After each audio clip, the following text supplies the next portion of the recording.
the great thing about our profession is if you have the right skill set, you can apply it anywhere. You know, I've applied it in the automotive business, I've applied it in the consumer business, I've applied it in the technology business, and I've done agency work. I mean, the ability to, again, to gather facts, sort through them, understand the story, get the messaging straight, and then figure out how to deliver them. Same. Much like a lawyer. You have legal training, you apply it across the board. So the great thing about what we do, the great thing about our profession is that the tools and the skill sets are transferable, or you can move them around. If you have a facile mind, you can take them and apply them to different industries. The difference between agency and corporate is what we touched on a little bit earlier. A corporate environment allows you to really understand an organism. It allows you to understand a business or a nonprofit or an NGO or an IGO. But you can, sitting inside of an organization, being part of an organization, makes you part of this much larger team and allows you to learn a lot of ancillary things well, that you need to learn to understand what makes the business operate or the NGO operate. And an incredible amount of detail about what's delivered at the end, whether it's a product or a service or aid.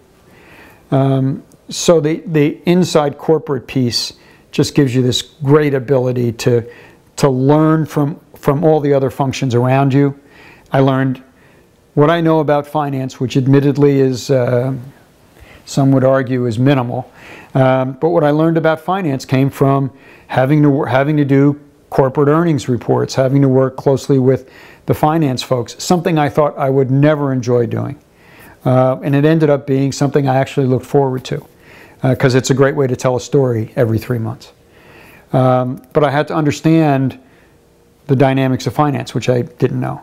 I learned much more about how cars run in my 5 years at Ford than my father, who was a mechanic, ever allowed me to learn when I was a kid. So, but I also started to understand the dynamics of international trade and international business, which I hadn't learned before.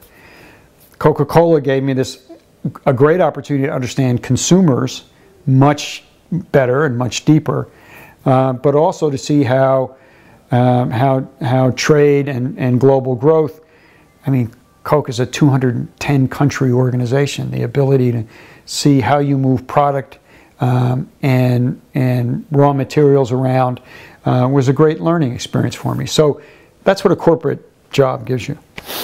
And I think everyone should do both in their careers, should try to have agency time and corporate time, and then see what makes you most comfortable and focus on it.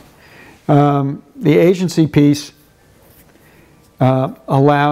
gives you great breadth, the ability to touch tons of different types of organizations and businesses, and requires of you some knowledge of your clients. If you tend to be, as they do at Edelman, if you're a global client relation manager, you have one client. So it's almost like a corporate job. You have to be able to drill down. But you're looking across a much broader communications organization, or at least a much more peopled one, in terms of what resources can you then bring back to your client. And I've always found on the agency side, the balance is doing the right thing for your client and the right thing for your business. But first, do the right thing for your client. The relationships that sour are ones that are far too focused on billing the next hour. I think the relationships that prosper are the ones that are worried about moving the client forward. And from the agency side, what you're really doing is I used to look for two things from an agency when I was in a corporate side. One is intelligent arms and legs when I needed a group of people to go off and do something. And the second thing was a good counselor who would sit on my shoulder and look out over the horizon 6 months, 12 months, where I couldn't, because I was at the end of whatever fire hose I was at the end of.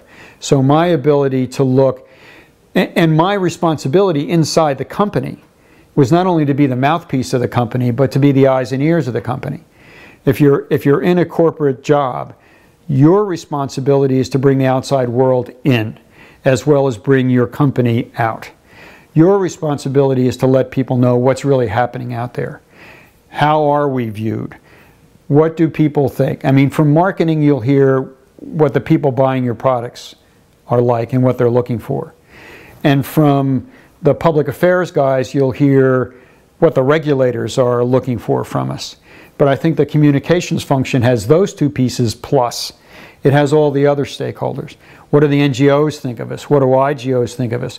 What do legislators think of us? What do people who may or may not be touching our product every day think of us? That's a responsibility to bring in. And I found agencies very helpful to me in expanding my view, giving me information I couldn't get because I'm still stuck in the tar baby of whatever organization it was. So using them to give me that broader view was really important, and I think agency folks who bring that to their clients are much better received. There's a Bob Dillenschneider who runs the Dillenschneider Group. Bob hired me in the Hill and Knowlton 20 years ago or whatever it was, when he was head of Hill and Knowlton. And Bob still has an agency in New York City today. And Bob Bob, if I was sitting at Coke, would send me 10 ideas a month. And you know, 9 of them wouldn't work. I mean, it just wouldn't fit, or whatever. But one of them would, or one of them would give me an idea that would lead to something that would. And I never, ever felt bad about getting an email, a letter, or a call from Bob. I always felt as though Bob was looking out for me, had something to offer me, whether it was something I needed at that point, or something that would actually really fit at that point. Didn't matter, because once in a while it would be exactly the right thing. I'd much rather have that relationship with an agency, much, than having an agency that's very good when I call them up and tell them I need something done. I mean, it's good to know that that gets done, but I want a relationship that's a peer-to-peer. So as I go off to China, that's what I hope I can bring to clients there. A broader view that fits their needs.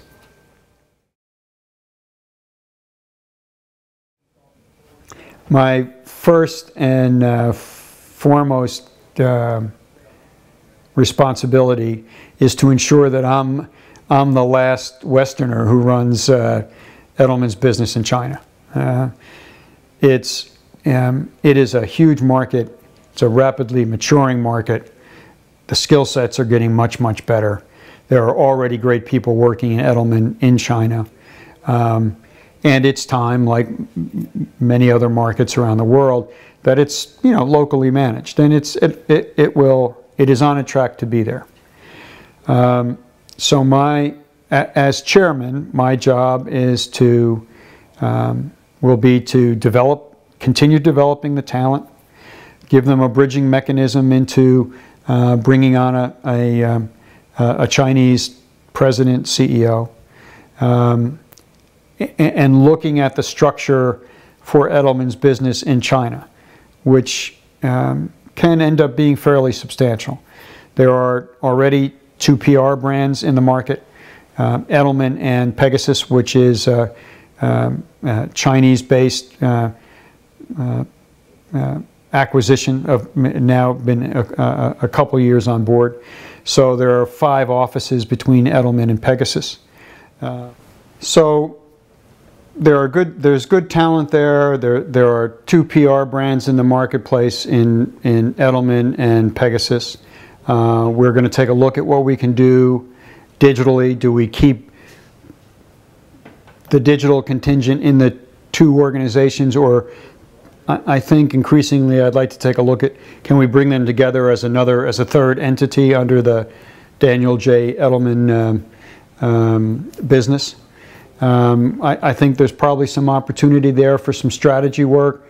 I think there's some opportunity there for some deeper consulting work. So we'll take a look at all of those things. My job is to pull the team together, get the structure in place, things that I've done most of my career. Get the structure in place, identify areas that we really want to go after, help them build a plan to go ahead and do that. I think there's clearly lots of opportunity with Chinese companies. I remember 20 years ago I was sitting in Hong Kong running Greater China for Hill & Knowlton saying, hey, as these state enterprises get freed up, we ought to be looking at them, as a business opportunity. 20 years later, most people in the industry are still saying the same thing. But I think now that the dynamics of that marketplace have changed enough that there is really an opportunity to look at both independent companies but state companies as well. Clearly, the domestic economy for China. If China wants to continue its growth, which it clearly does, it's very important to the party that China continues its economic growth. They realize there's a bubble that you reach if you're basing everything on low-cost manufacturing and export. Great thing to do early on, just like Brazil, and Brazil's understanding the same thing. You do, however, start reaching a point where your people are demanding and getting higher salaries. Their standard of living is rising. That begins to erode somewhat the cost differential for manufacturing in China or Indonesia or wherever. And in fact, you've seen IBM and a couple of others have already said they're looking at bringing some work back to the U.S. because as our economy has changed and their economy has changed, our workers are now have become that much more cost competitive. So you can't go on forever being a low-cost producer. It doesn't work. What does work, however, is as your people, as their income rises, your domestic economy becomes more important. And China is looking at that now. As there is income to spend, where do they spend it and how do they spend it? And in fact, they need to spend it. You need to have a larger domestic piece of your economy. Your consumers have to play a larger role in order then to keep the business progressing, because then your businesses are growing on that huge market that they sit in the middle of.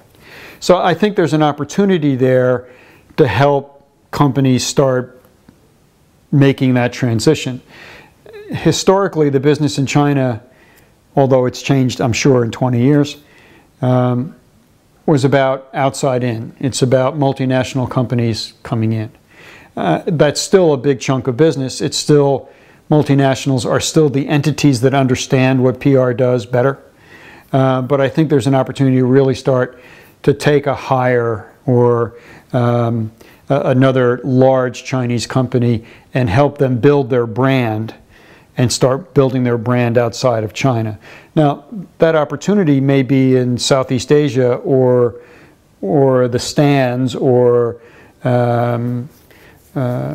someplace outside of North America and Europe to start, maybe Eastern Europe. There may be an opportunity to slowly build. I think they found, especially the car manufacturers have found, it's not so easy to bring a Chinese brand directly into Western Europe or directly into the U.S. But I think they're finding some Africa, Latin America, finding opportunities. So I hope to get in and bring the skills of 40, 50 years of doing this work to that market and help them think through how they position their brands and move them forward. I think there's opportunity there. Well, I hope that's like from your lips to God's ears, because I need some Chinese companies who want to come to the U.S. And in fact, one of the things that Rick Levin, the president of Yale, is looking at is creating some incubator space around Yale's campus for Chinese companies that are seriously considering starting operations in the U.S. Around research, or I guess mainly around research. But so as I'm sure Stanford is doing some like-minded stuff. As there are as those companies come in, it'll provide hopefully some opportunities for business for Edelman. I think the U.S. piece of it is going to be how well can I or we in China make the case for Chinese companies that the time for them to look to establish their brand presence in the U.S. Is now, and how well we can explain what that is and what value it has. If you come from a place like Coca-Cola, where the market value is over $100 billion, but hard assets are less than 20. You can draw a little pyramid and say, see, that 80 billion is what your reputation is worth. But that's been around for a long time. There's an understanding of it. That's still, in my experience, I'll find out once I get there, if it's still the same. That was a harder discussion to have with a Chinese company. If you're coming out of a state-run enterprise that made cups, you made cups. You didn't worry about the reputation of your cup, because it was the only cup. So you were the cup maker. You made the cups. They went to to market, and people bought the cups because they were the only cups to buy. So as a PR communications marketing consultant, having a discussion about positioning your cup in the marketplace was something it was completely foreign. And both my language and my concept was foreign. But now there are more cups in the market. And the cup you make doesn't stand alone, and it isn't the only alternative. And they're beginning to understand that. So there's competition from inside their own market, and there's competition from the outside. And I think there's that pressure to allow more of a flow of outside goods in is going to continue. So I'm hoping that I'll get there and find that they're beginning to understand there's got to be a way to position my cup as a better cup than his cup. And part of that is the reputation of my company as the producer of that cup. Do I use good? First of all, is it well made? Is it well constructed? Is it durable? Does it have style? Is it something that people want? And then does it come from a manufacturer who produces it in a sustainable way, who is not polluting the environment in order to make me a stylish, usable cup? So I think there's more opportunity for that discussion, certainly, than there was 20 years ago.